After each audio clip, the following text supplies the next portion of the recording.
नमस्कार, आप देख रहे हैं जन टीवी और मैं हूं आपके साथ अंकित।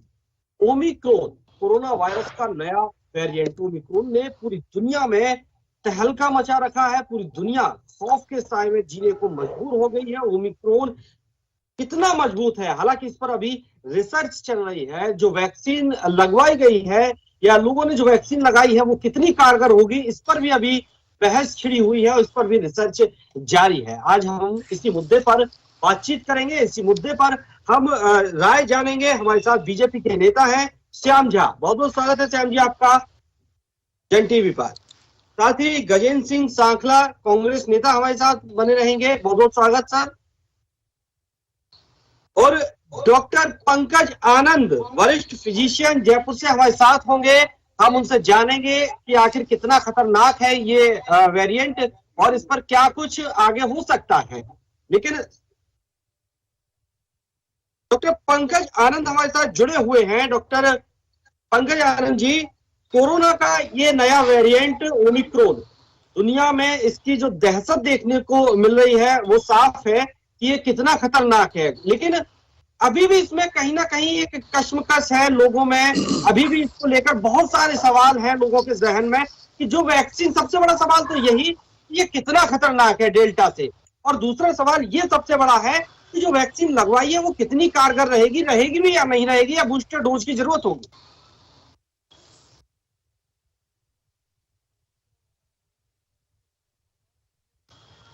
नमस्कार। हाँ, मेरे अब आवाज आ रही है। पहले तो धन्यवाद जन टीवी का मुझे मौका देने का। देखिए, सबसे पहले तो हम सबको ये समझना पड़ेगा कि ओमिक्रॉन अभी जुम्मा 5 दिन से खबरों में आया है। इसको वर्ल्ड हेल्थ ऑर्गेनाइजेशन ने वेरिएंट ऑफ कंसर्न 24 नवंबर को घोषित किया है। आज 1 तारीख है, तो मुश्किल से 5-6 दिन है, तो बहुत ज्यादा अभी हमारे पास डाटा नहीं है। लेकिन जो डाटा उपलब्ध है उसके अनुसार एक चीज क्लियर है कि इस वेरिएंट में ये क्षमता है कि जो डेल्टा वेरिएंट जो हम सब ने झेला था पिछली सेकंड वेव में, उसके मुकाबले इन्फेक्टिविटी यानी एक व्यक्ति से दूसरे व्यक्ति में फैलने की क्षमता 7 गुना ज्यादा है। तो ये साउथ अफ्रीका में हो चुका है और कंट्रीज में हो रहा है कि जो प्रोमिनेंट स्ट्रेन है अब ओमिक्रॉन ही होगा, डेल्टा पुरानी बात होने वाली है, ये बिल्कुल क्लियर है। अब दूसरी बात जो आपने प्रश्न किया, क्या हमने जो वैक्सीन लगाए हैं वो काम करेंगे या नहीं, ये तो भविष्य बताएगा। लेकिन इसमें चिंता वाली बात यह है कि इस वेरिएंट में जो स्पाइक प्रोटीन है, स्पाइक प्रोटीन जैसा आप जानते हैं वायरस के चारों तरफ स्पाइक्स निकली होती हैं जिसके द्वारा वो हमारे शरीर में एंकर करता है, जो हमारे गले में या कहीं भी ACE2 इनहिबिटर जो रिसेप्टर होते हैं उससे जुड़ता है। उस स्पाइक प्रोटीन में करीब 32 बदलाव आ गए हैं, म्यूटेशंस आ गए हैं और बॉडी में भी हैं। तो अब समस्या यह है कि अधिकतर वैक्सीन जो दुनिया में बनी हैं, भले वो फाइजर हो, भले मॉडर्ना हो, भले कोविशील्ड हो, ये स्पाइक प्रोटीन के अगेंस्ट एंटीबॉडीज बनाती थी। तो क्या अगर स्पाइक प्रोटीन ही बदल गया है तो वो एंटीबॉडी कारगर होगी या नहीं, ये कहना काफी मुश्किल है इस समय। तो इस बात की संभावना निश्चित है कि शायद वैक्सीन उतनी कारगर ना हो पाए। लेकिन अभी ये मान लेना कि ये फिर वैसी तबाही मचा देगा जैसी सेकेंड वेव में मची थी, त्राही माम हो जाएगा, I think that is early. अभी उसको लेके इतना परेशान नहीं होना है। लेकिन डेफिनेटली हमें इतना तो डरना है कि जो अभी हम देख रहे हैं, शादी, दिवाली, जो बिल्कुल मास्क चला गया है, प्लीज टाइम हो गया है कि हम हमारी बेल्ट्स टाइटन कर लें। हम सारे लापरवाही जिस तरह से लोगों ने कर दी है उसको फिर से हमें अपने जहन में रखना होगा कि लापरवाही नहीं करनी है। और जो ढिलाई लोगों ने बरतना शुरू कर दी है उस पर भी नकेल कसना लगानी जरूरी हो गई है। लेकिन डॉक्टर साहब, एक सवाल और है इसमें कि जिस तरह से खौफ इसका आ रहा है, जिस तरह से बताया जा रहा है कि ये इतना खतरनाक है, ये तो मान के चलिए हमने अभी जो वैक्सीन बनवाई थी वो डेल्टा को लेकर थी, अब वैक्सीन की जरूरत है ओमिक्रॉन को लेकर, और भविष्य में इससे भी खतरनाक अगर वायरस आ गया, जैसा कि मैंने स्टडी की है कि जो ये म्यूटेशन जब शरीर में वायरस जाता है तो अपने म्यूटेशन को और बढ़ा, जब ये शरीर में जाएगा तो अपने म्यूटेशन को जाहिर है और डबल कर सकता है और बढ़ा सकता है। फिर क्या होगा? देखिए सारे वायरस म्यूटेट होते हैं, कोई पहली बार म्यूटेट नहीं हो रहा, ये एक्सपेक्टेड चेंज है। ये मान लेना कि वैक्सीन बिल्कुल काम नहीं करेगी ये गलत है। ये एग्जैक्टली पहले तो कितनी सीवियर डिजीज करेगा हमें नहीं मालूम। अभी तक जो साउथ अफ्रीका से डाटा आ रहा है उसमें ये माइल्ड डिजीज कर रहा है। तो मेरी तो ईश्वर से प्रार्थना है कि अगर माइल्ड डिजीज करे तो सारी दुनिया को कर दे, तो फिर हमें आगे वैक्सीन की जरूरत ही ना पड़े, हर्ड इम्यूनिटी अपने आप बन जाए, पहली चीज। दूसरी चीज ये मान लेना कि वैक्सीन बिल्कुल काम नहीं करेगी, ये गलत है। डेफिनेटली हमने देखा है डेल्टा के अगेंस्ट भी वैक्सीन ने डिजीज की गंभीरता कम की है। तो 100% डिजीज की गंभीरता तो कम करेगा ये, लेकिन ये मान लेना कि ये बिल्कुल इन्फेक्शन को जो कुछ लोग मानते हैं कि वैक्सीन लगाने के बाद इन्फेक्शन नहीं होगा, हम सब मजे कर सकते हैं, वो नहीं होने वाला। वैक्सीन आपको इन्फेक्शन से शायद नहीं बचाए, हाँ गंभीर रोग से बचा सकेगा, ये अभी तक का डाटा। बिल्कुल बिल्कुल, यानी कि ये जहन से बिल्कुल निकाल दें कि वैक्सीन लगवाने के बाद आप सुरक्षित तो हैं, लेकिन बहुत ज्यादा पूरी तरह सुरक्षित हैं, ये गलतफहमी निकाल दें। बचाव ही इसका सबसे बड़ा उपाय है। चलिए, हमारे साथ गजेंद्र सिंह सांखला भी हैं, कांग्रेस नेता जुड़े हुए हैं, और बीजेपी से श्याम झा जुड़े हुए हैं। सबसे पहले गजेंद्र सिंह जी, राजस्थान में 286 मामले हो गए हैं कोरोना के बढ़कर, लेकिन राहत की बात देश के लिए, राजस्थान के लिए, हर राज्य के लिए यह है कि अभी ओमिक्रॉन का मामला देश में सामने नहीं आया है, ये अच्छी बात है। लेकिन क्या कुछ तैयारियां हैं राज्य सरकार की? क्योंकि देखिए, डेल्टा वेरिएंट आया था, उससे पहले जो भी वायरस आया था, दोनों में ही राजस्थान ने बहुत अच्छा काम किया है। भीलवाड़ा मॉडल भी यहाँ का देश विदेश में माना गया। लेकिन अब इसको लेकर हालांकि मुख्यमंत्री सतर्क हैं, आज भी उन्होंने ट्वीट किया है। क्या कुछ तैयारियां हैं? पिछली बार जो डेल्टा वेरिएंट था, ऑक्सीजन की बहुत कमी देखी गई थी, बेड्स की कमी देखी गई थी, जिसके चलते बहुत सारी जानें चली गई। लेकिन अब देखिए, हमें पहले से मालूम पड़ गया है कि हमारी दहलीज पर एक और वायरस खड़ा है, पहले से ज्यादा खतरनाक है, तो हमें पहले से सतर्क हो जाना चाहिए। इसके लिए क्या कुछ तैयारियां राज्य सरकार की? गजेंद्र सिंह जी।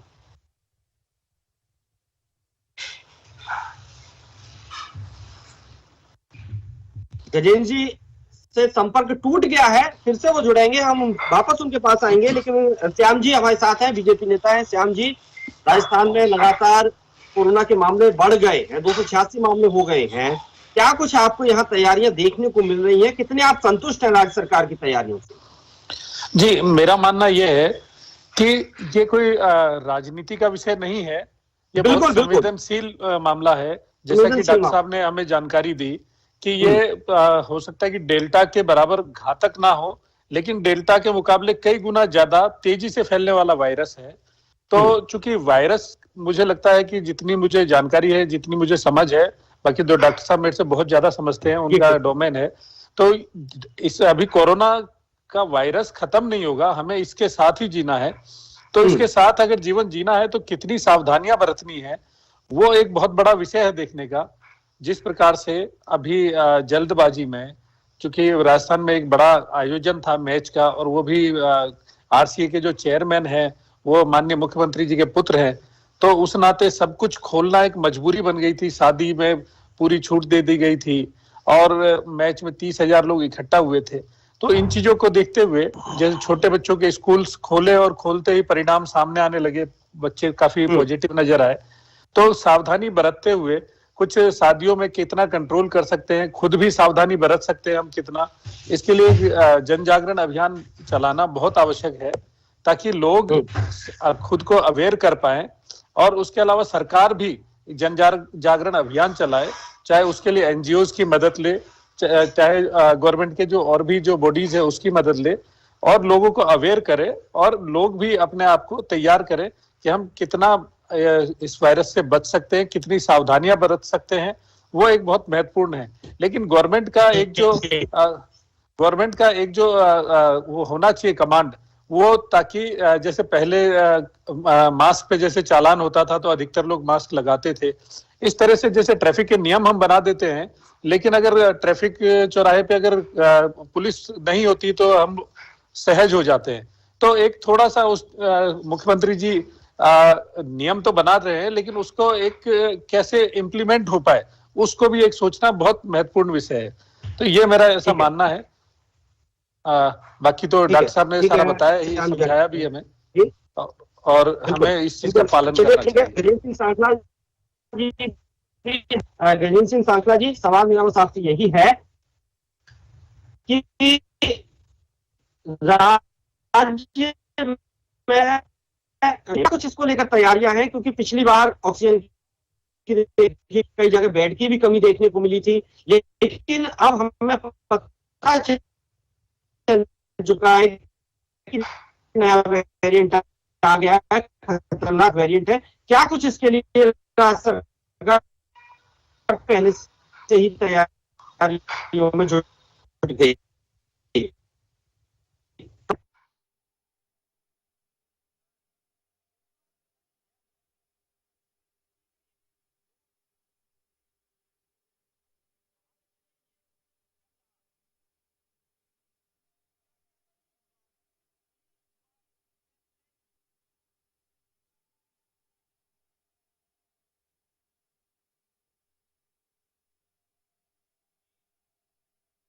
तरीके से फैलेगा, बिल्कुल एग्जैक्टली वैसे ही फैलेगा जैसे अभी तक कोरोना फैलता आया है। जब एक कमरे में, बंद कमरे में जिसमें क्रॉस वेंटिलेशन नहीं है, काफी सारे लोग हों, मास्क नहीं लगा रखा है, तो आप बोलते हैं, सांस लेते हैं, खांसते हैं, छींकते हैं, तो माइक्रो ड्रॉपलेट्स होती हैं जिनमें ये वायरस के कण होते हैं, वो बाहर फेंकते हैं हम लोग। उनमें से काफी सारे कण उस हवा में रह जाते हैं और दूसरा व्यक्ति जब सांस लेता है तो उसकी सांस में चले जाते हैं। एक ही तरीका है इस वायरस के फैलने का, वो है सांस के द्वारा। अब कई बार क्या होता है, जब हम छींकते हैं, खांसते हैं, हाथ पे छींके खांसे और हमने किसी सरफेस पे लगा दिया, उस सरफेस पे किसी और ने हाथ लगा के अपने नाक मुंह पे लगा दिया, वो भी यही तरीका है बेसिकली। तो ड्रॉपलेट इन्फेक्शन तो निश्चित होता है, और कोई भी वेरिएंट आए कोविड का, तरीका एक ही रहने वाला है। ये मुंह खाने के द्वारा नहीं फैलेगा, ये फैलेगा तो सांस के द्वारा या ड्रॉपलेट इन्फेक्शन से ही। बिल्कुल, लेकिन सर अब तमाम तरह की, देखिए अभी जैसा कि आप पहले बता चुके हैं कि अभी इसके बारे में बहुत सारी जानकारी नहीं है, अभी रिसर्च चल रही है, आगे क्या कुछ होगा ये देखने वाली बात होगी। लेकिन वाकई लोगों ने बहुत ढिलाई कर दी है। अब ये ढिलाई चाहे आम जनता की कहिए या प्रशासनिक अधिकारियों की कहिए, लेकिन ढिलाई तो हो रही है।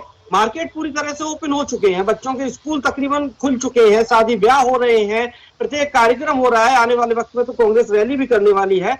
अब लेकिन इन सबको लेकर हमें क्या फिर से चिंता शुरू कर देनी चाहिए? क्या इन सबको लेकर फिर से पहले जैसा माहौल बनने वाला है? क्या लॉकडाउन की स्थिति फिर से आने वाली है?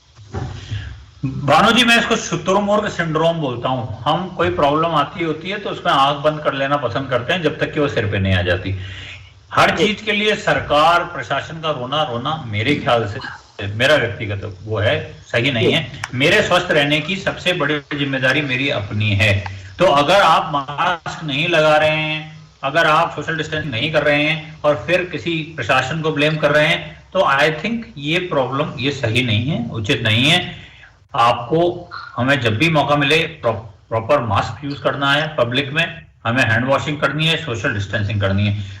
दुनिया तो चलेगी, कब तक आप बंद रखेंगे? बंद करना हरदम संभव नहीं है, बच्चों का एजुकेशन भी सफर करता है, मार्केट भी है।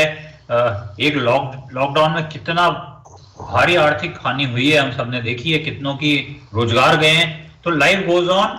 ये मेरा मानना है व्यक्तिगत अगेन कि ये प्रोबेबली 1-2 वेव छोटी बड़ी आएंगी, उसके बाद धीरे धीरे जैसा कि हमने झेला था H1N1 स्वाइन फ्लू जिसमें हो गया, अब भी हम स्वाइन फ्लू के केसेस ट्रीट करते हैं, लेकिन कोई उस बारे में बात नहीं करता क्योंकि संख्या कम है। तो सिर्फ हम ये चाहते हैं कि लोग व्यक्तिगत स्तर पे सारे प्रिकॉशंस रखें, मास्क लगाएं और प्रॉपरली मास्क लगाएं। देखिए, यहाँ लटका के मास्क लगाना वैसा ही है जैसे पुलिस वाले के सामने हेलमेट पहनना है, उससे वायरस नहीं देख रहा है आपको, पुलिस वाला तो बच लोगे, वायरस से नहीं बच पाओगे। तो आप अपने स्वास्थ्य का खुद ख्याल रखें, मास्किंग करें, सोशल डिस्टेंसिंग करें, that is the only way. बिल्कुल सर। देखिए, चलिए ठीक है श्याम झा जी, अब जैसा कि अभी सर ने बताया कि देखिए बचना हमने है, न कि प्रशासन से हमें बचना है। प्रशासन से तो बच लेंगे, लेकिन वायरस किसी को नहीं छोड़ता। वायरस नहीं जानता कि कौन कहां से बचकर आ रहा है, अगर उसकी जद में आ गए तो भगवान भरोसे है लाइफ। लेकिन अब सवाल ये भी है, देखिए 12 तारीख को यहाँ रैली होने वाली है। अभी खबर ये भी आ रही है कि वो रैली दिल्ली में ना होकर कांग्रेस की जो महंगाई के खिलाफ है वो जयपुर में होगी। जाहिर है वहां भी हजारों की संख्या में भीड़ इकट्ठी होगी। तो क्या आप इसको कितना खतरा मान रहे? देखिए, जैसा कि डॉक्टर साहब अभी समझा रहे, पंकज जी ने हमें समझाया कि ये अलार्मिंग टाइम है और इस समय अगर हम नहीं चेते तो ये जिस तरह से डॉक्टर साहब ने बताया कि ये उससे कई गुना तेजी से फैलने की क्षमता रखता है, ये जो वायरस अभी नया वाला जो वेरिएंट आया है। तो इसलिए हमें जितना हो सके कि गैदरिंग वाले जो कार्यक्रम है उसको या तो टालें या ना करें या कम करें, या अगर करना बहुत महत्वपूर्ण है तो उसमें हम कितना कोविड नियमों का पालन कर सकते हैं, मास्क लगाना है, सोशल डिस्टेंसिंग का पालन करना, वो एक बहुत महत्वपूर्ण विषय है। क्योंकि डॉक्टर साहब का भी कहना यही है कि देखिए, मास्क महत्वपूर्ण है और सोशल डिस्टेंसिंग महत्वपूर्ण है, बाकी जीना इसी के साथ है। और जो एक जो तबका जो अभी छूटा हुआ है, जो छोटे बच्चों का है, जिनको अभी वैक्सीन नहीं लगी है, तो कम से कम वो जो तबका है उसको हम कैसे बचा पाए, या छोटे बच्चों के स्कूल ऑनलाइन चले और उनको हम थोड़ा सा कैसे जद में ना आने दे, खेलने के लिए गैदरिंग वाली जगहों पे ना भेजे, शादियों में ना ले जाए, तो वो एक महत्वपूर्ण विषय है, उसको देखना चाहिए। बाकी ये कांग्रेस के, चूंकि सत्ता में कांग्रेस है और कांग्रेस को खुद को सोचना चाहिए कि ये रैली कितना महत्वपूर्ण है, क्या राजस्थान की जनता की जान से ज्यादा महत्वपूर्ण है, तो करना है या नहीं करना। चूंकि सत्ता उनके हाथ में है और अशोक गहलोत जी बहुत संजीदा मुख्यमंत्री हैं, तो वो इस को सोच के विचार के निर्णय ले। बाकी निर्णय तो उनका ही होगा, जैसा वो निर्णय ले। क्योंकि मैच भी कराए, 30,000 लोग उसमें मैच में इकट्ठे हुए, जहां टीवी पे मैंने देखा कि अशोक गहलोत जी ने खुद ने मास्क नहीं पहना हुआ था, उनकी पत्नी ने मास्क नहीं पहना हुआ था, और वो पूरा, अगर आप एक संदेश जाता है मार्केट में, आप जनता में संदेश जाता है कि अगर आप कोई गाइडलाइन का पालन करते हैं तो जनता उसको बहुत गंभीरता से लेती है, और अगर आप वो सहज होते हैं तो जनता भी उस चीज को गंभीरता से नहीं लेती। तो वो एक मैसेज जाए, तो वो आप मैसेज देने के लिए आपसे बड़ा आज ब्रांड एम्बेसडर कोई नहीं है राजस्थान में। आप क्या संदेश देते हैं उस पर निर्भर करता है। हमारे साथ जुड़ गए हैं, उनसे भी जवाब ले लेते हैं। गजेंद्र सिंह जी, ओमिक्रॉन वायरस जैसा कि आप सुन ही रहे हैं, काफी खतरनाक है पिछले वायरस डेल्टा से। अब इसके क्या कुछ परिणाम होंगे ये देखने वाली बात होगी, लेकिन हाँ, ये राहत की बात है कि अभी तक हिंदुस्तान में इसका कोई केस नहीं है। लेकिन राज्य सरकार की क्या कुछ तैयारियां हैं, पिछली तैयारियों से ज्यादा क्या कुछ इस बार होने वाला है? अच्छा, क्योंकि पिछली बार तो ऑक्सीजन की काफी कमी भी देखने को मिली थी, बेड की भी कमी मिली थी, लेकिन अब आगे की क्या कुछ तैयारियां हैं? क्योंकि हमें पहले से ही पता है, और रैली भी आपकी तरफ से होने वाली है, कि आपको नहीं लगता इस रैली में भीड़ जुटेगी तो ये वायरस का स्प्रेड जो है वो और ज्यादा होगा?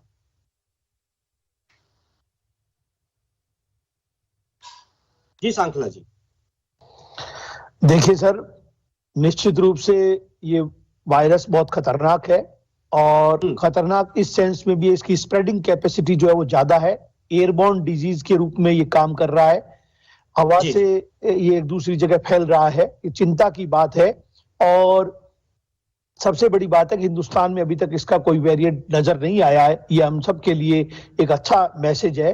और पहले भी, पिछली बार भी कांग्रेस के हमारे राष्ट्रीय अध्यक्ष रहे राहुल गांधी जी ने सरकार को इस बात के लिए आगाह किया था कि हम हर हाल में एयरपोर्ट्स को क्वारंटाइन करें, और ये एयरपोर्ट को क्वारंटाइन करेंगे, और आने वाले लोगों को किसी भी रूप में क्वारंटाइन के बिना परमिशन हिंदुस्तान में नहीं देंगे, तो कम से कम बहुत हद तक हम इसको रोका जा सकता है। और दूसरी बात, ये राज्य सरकार के रूप में भी अशोक गहलोत साहब इस बात को लेकर के बहुत चिंतित है। और जैसे ऑक्सीजन की बात है, ऑक्सीजन सिलेंडर की उपलब्धता अभी हमारे पास है, ऑक्सीजन के जो मिनी प्लांट्स हैं वो कम से कम राजस्थान के अंदर 123-24 जगह पर लग चुके हैं, स्थापित हो चुके हैं, वर्केबल कंडीशन के अंदर है, बेड है जितने पॉसिबल हो सकते हैं, क्योंकि वैसे भी देखिए एकदम से हॉस्पिटल बनना तो पॉसिबल नहीं होता, लेकिन हॉस्पिटल्स के अंदर ही जो बेड हम एक्स्ट्रा सुरक्षित रख सकते हैं, उन बेडों को भी सुरक्षित रखा गया है। डॉक्टर्स को भी इस बात के लिए कहा गया कि आप विशेष तौर से अवेयर रहें।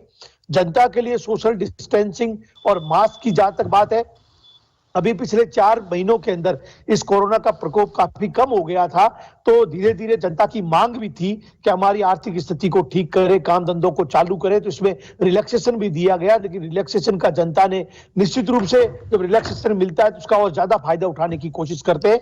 ज्यादा लोग रिलैक्स हुए, लेकिन वापस इस बात के लिए अवेयर होकर के मास्क भी पहनना जरूरी है, सोशल डिस्टेंसिंग भी जरूरी है। और जहां तक रैली की बात है, ये रैली 12 दिसंबर को दिल्ली में आयोजित होनी है, लेकिन दिल्ली में कुछ लिमिटेशंस और कुछ इस पे रेस्ट्रिक्शन सरकार की तरफ से लगाए जा रहे हैं, इसलिए आज जयपुर के अंदर ये चर्चा हमारे नेताओं के बीच में है कि अगर इसको करनी पड़ी तो राजस्थान में भी हम इसको शिफ्ट कर सकते हैं जयपुर में। तो लेकिन उसके लिए भी राजस्थान के मुख्यमंत्री संवेदनशील है, वो चिंता रख करके अगर पॉसिबल हो सकेगा कि हम नियंत्रित साधनों के अंदर इसको कर सकते हैं तो ही करेंगे, अन्यथा इस तरह का रिस्क सरकार नहीं लेगी। और विशेष तौर से सरकार इस बात को लेकर के जागरूक है। ठीक है, लेकिन सांखला जी, जिस तरह से केसों की संख्या दिन ब दिन राजस्थान में बढ़ती जा रही है, तो इन सब को ध्यान में रखते हुए क्या आपको नहीं लगता है कि ज्यादा से ज्यादा वक्त, ज्यादा से ज्यादा जो रणनीति है वो कोरोना से बचाव के लिए, इस वायरस से बचाव के लिए बनानी चाहिए, लोगों को जागरूक करने के लिए बनानी चाहिए? वायरस के बचाव के लिए भी मुख्यमंत्री जी ने केंद्र सरकार से बात भी की है कि जो सेकंड डोज से वंचित रह गए हैं उनको जल्दी से जल्दी सेकंड डोज उपलब्ध करवा करके लगवाई जाए, क्योंकि ये देखा गया जिसके 2 डोज लग चुकी है उसको ये कम से कम एक जान पर नहीं आती, उसके तकलीफ तो होती है लेकिन उसकी जान जी बच जाती आपको जानकारी का अभाव है तो मैं आपको जानकारी के लिए बता देता हूं। 98 लाख डोज राजस्थान में अपने पास स्पेयर पड़ी है और सेकंड डोज लगाने के लिए सरकार को कदम उठाने चाहिए।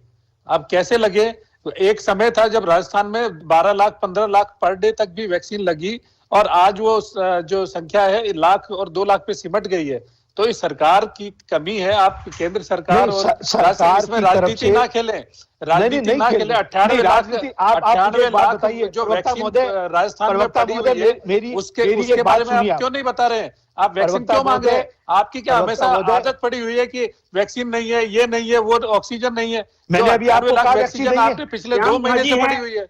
नहीं, आपको मैंने अभी ये कहा वैक्सीन नहीं है, ये मैंने बोले ना कि उपलब्ध कराने के लिए बात मैंने ये कहा है वैक्सीन की उपलब्धता को और बढ़ाएं, जिससे कि लाख जो 2 महीने से रखी हुई है उसको तो लगवाएं। नहीं है, अरे रखी हुई नहीं है, 2 महीने हो गए को राजस्थान की जनता के लगातार शिविरों में वैक्सीन लग रही है, क्यों नहीं लगा रहे? 2 महीने से 98 लाख वैक्सीन क्यों स्पेयर में रखी हुई है? इतनी क्या तेजी लगी तारीख में? आप ये बताएं साखला जी। में कोई 98 लाख वैक्सीन नहीं है, जानकारी आप दीजिए। कल नहीं है, अभी नहीं है, मैं बता देता हूँ 98 लाख वैक्सीन का स्टॉक है, डॉक्टर साहब की जानकारी में होगा।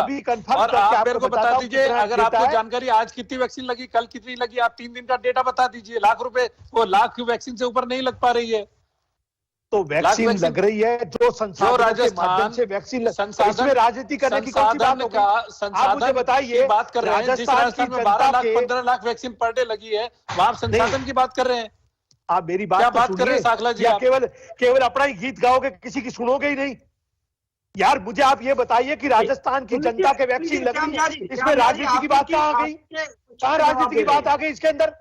जानबूझकर के आप राजनीति घुसेड़ रहे हो, इसका मतलब राजस्थान की जनता को, सरकार राजस्थान की जनता को वैक्सीन लगाना नहीं चाहती, ये कहना चाहते हो आप?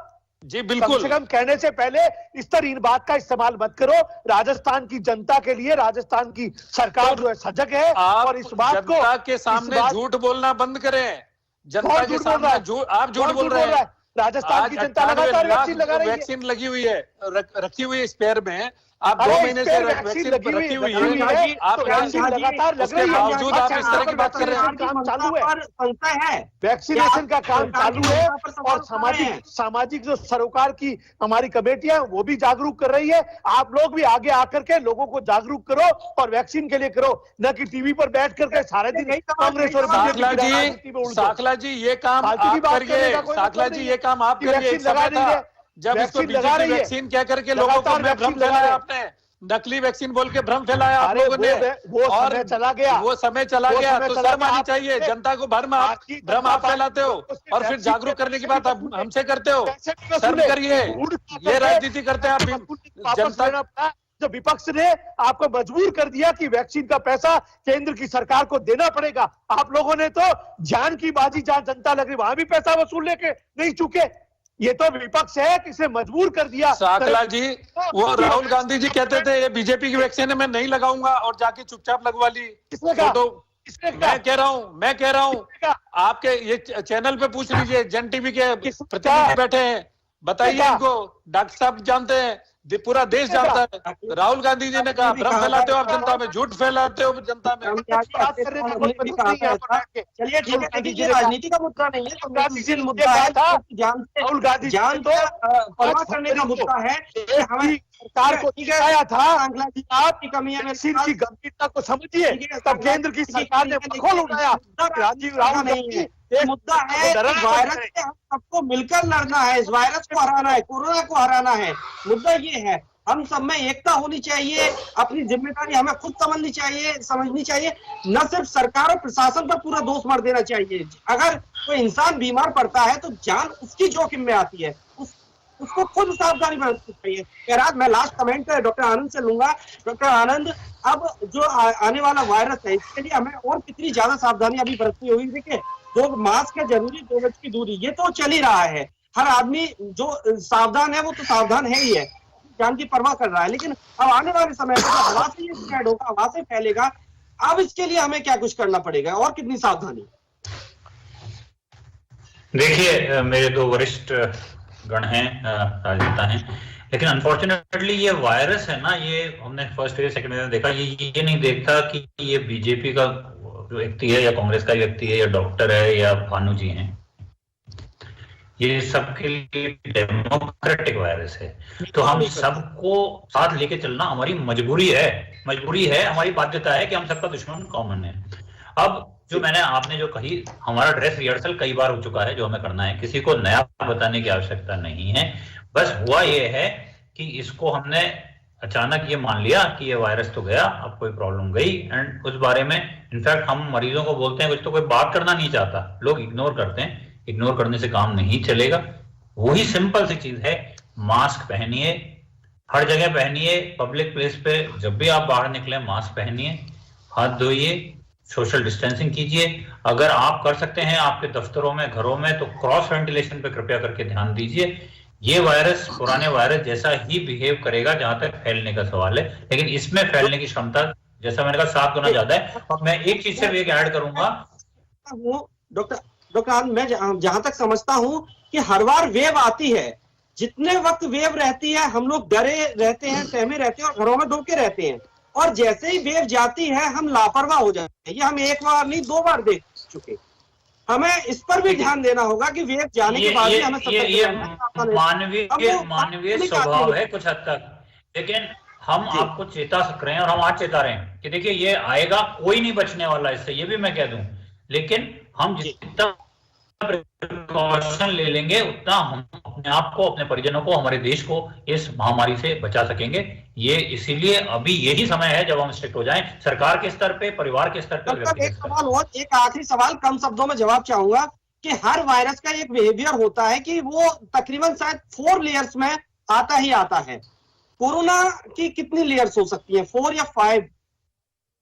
देखिए, ये कोई भी निश्चित रूप से नहीं कह सकता। पहले जो वायरस आया था, जो 100 साल पहले आया था, इन्फ्लुएंजा वायरस, उसके 3 वेव्स हुई थी।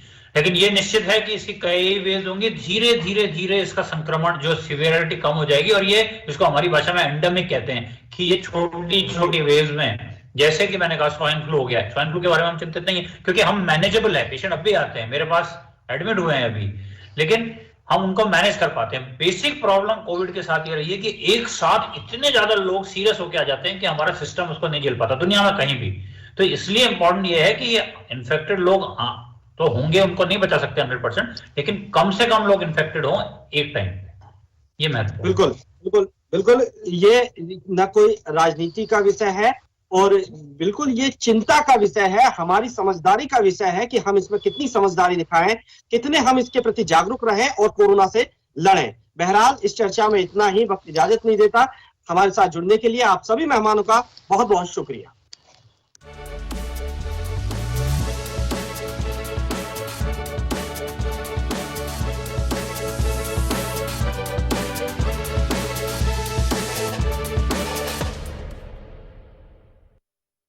जन टीवी की लेटेस्ट अपडेट पाने के लिए हमारे चैनल को जरूर सब्सक्राइब करें और नोटिफिकेशन पाने के लिए बेल आइकॉन दबाएं।